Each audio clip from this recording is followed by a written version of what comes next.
You have to break someone to put them in human trafficking. Like, you literally have to break their heart, their mind, their soul, their ego, everything. Human trafficking is stealing someone's life and their body. Human trafficking is the commercial sexual exploitation of children, of minors. It's a third party benefiting off the exchange of sex with a minor and an adult. A victim is controlled by either force, fraud, or coercion for the purpose of economic exploitation. In other words, someone is using them to make money, and that could be either through forced labor or that could be through commercial sex. It's not just happening to girls, it's happening to boys. The fact that, as Brian mentioned, labor trafficking is as rampant as sex trafficking, and those aren't always exclusive. Oftentimes they will involve both, so a labor trafficking case will also involve sexual exploitation. Exploiting the fact that they didn't have a family, exploiting the fact that they didn't have money, exploiting the fact that they have a low self-esteem and no one ever did share or show any love towards them. A lot of people enter into this issue by a global lens. They hear of it happening in India or Cambodia or all across Africa. And in some ways that's almost easier to compartmentalize it as, oh, I'm so sorry that happens there and what can I do to help? It's a whole nother thing to say, wow, it's happening in my neighborhood. Should I still let my kids go to the mall? What about when I go to the park? So when it gets close, it gets vulnerable for people. And that's happening all over the Bay Area, all over the country, and has been happening for quite a while. That's human trafficking.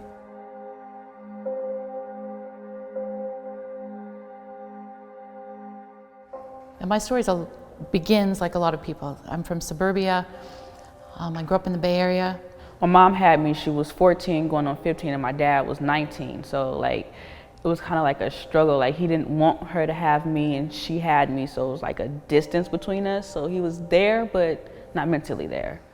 I mean, I think that I grew up on the best street in the world with the best neighbors and the best, just families. We're all friends with each other. The kids were friends with each other. I think by the time I was 5, my mother had a nervous breakdown, she would disappear on me for days on end. I was left to fend for myself even at 5 years old. Then my parents got divorced, and like many families that I knew, even if everything looks okay, you've got a lot of kids that are lost and people have lost track of them, and they're trying to go to work, and now you have single parents that have their own lives they're trying to figure out. A lot of times poverty leaves you vulnerable. Coming from a home where there's not a lot of support and there's not a lot of funds, you find yourself in a place where you have to make a way. And this is where I see a lot of girls start to get trapped into the life. This never happened to me before. Here I'm this girl from suburbia going, what do I do? 100% of the young women I've worked with have been sexually molested. And it hasn't been by a stranger. It's been very much in the home. Our landlord, who was our friend, would come over and molest me. It didn't occur to me until my adult life that that's how my mom was paying the rent, was by basically pimping me out to the landlord. I just kind of went back and forth from foster homes to foster homes and just distant, and I kind of went on a suicide watch in the 5th grade just because my mother always would tell me that she was coming to get me and she never would. That's when I went into a group home, and this was an all-boys group home. Our own American children, especially those connected with the foster care system, have been predisposed to really being potential human trafficking victims. There was this kid, he was about 16, and we totally befriended each other. And I remember the first night he actually came into my room and raped me. He would do these really horrible things, and yet the next day, he was all buddy-buddy, best friends.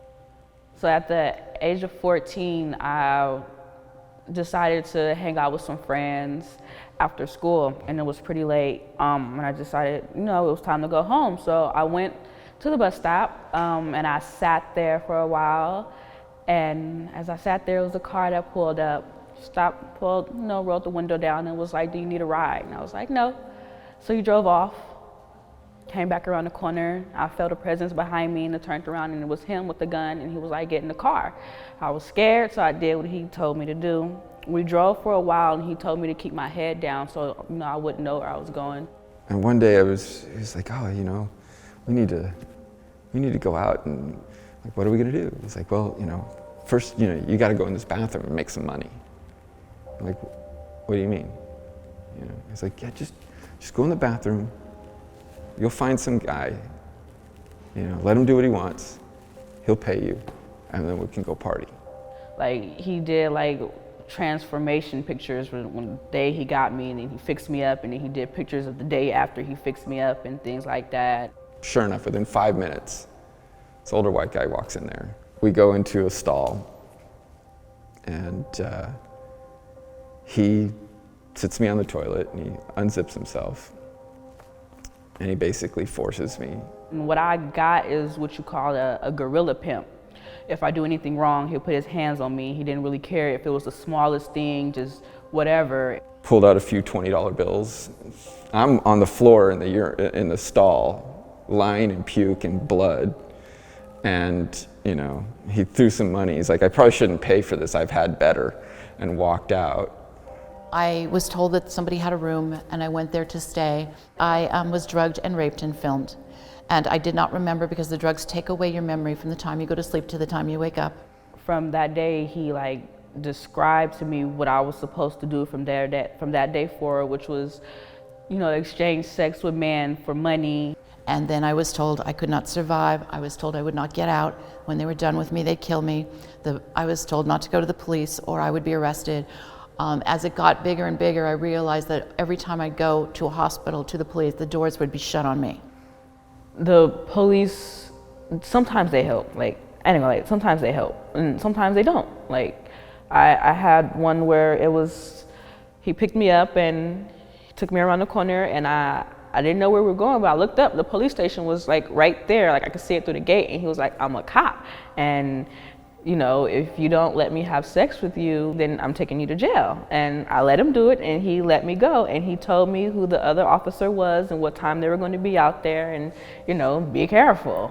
And I was like, okay, and I left. Without even checking on me, just started picking up the money and counting the money. He's like, oh, okay, cool. And he's like, oh, now we can go celebrate your birthday. So this was my 11th birthday. That was the first time I felt like, okay, this is my life. There's no choice. Nobody wakes up and thinks, I want to sell my body over and over to multiple people that I don't know for multiple prices. There's just no way you could tell me that. You think that a girl could be raped once and it turns into human trafficking now. People are not aware that most of the women in pornography are trafficked, and they are not even counted in the statistics. There's no regulation in the porn industry, and they make more money than ABC, CBS, and NBC all put together. Their mind and body and soul doesn't want to be there, but they have to, because they have no way of leaving. If they leave, it's either death for you or for someone in your family. And there's no way of leaving out of that unless you really have some type of help. And these exploiters are ruthless, okay? I've talked to exploiters in San Bruno County Jail, and they will tell you, we get up, we get dressed, we smell good, we get the nice car, all for the purpose of going out and catching that one girl. Catching that one girl that's trailing behind the rest, or that one girl who's kind of walking on her own or by herself, or with her head down. There's definitely a recipe. And then when you're out in these streets and you turn on the radio and you turn on the videos and you look at the magazines, everything is telling you it's over-sexualizing women, right? They say you're going to be a model, you're going to be a star, you're going to be an actress, you're going to be this, you're going to do that, you're going to help your family. Your family's not going to ever be starving and things like that, but as soon as you get there, it's a totally different story, and you're in something that you cannot get out of. The only sense of value I had was as a sex object. The only tools I had to survive at that young age was through sex. And there was no hope for a future beyond that. Especially, it hurts when you get lied to from someone that you think that's supposed to, really love you, and, sorry.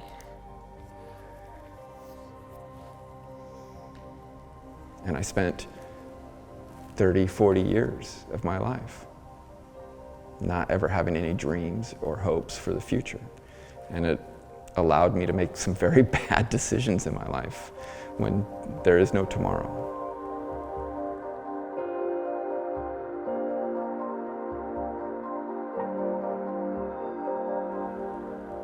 I'm somebody who has a tomorrow now, and I have a future, and I have potential. And every day I wake up striving to live up to that full potential.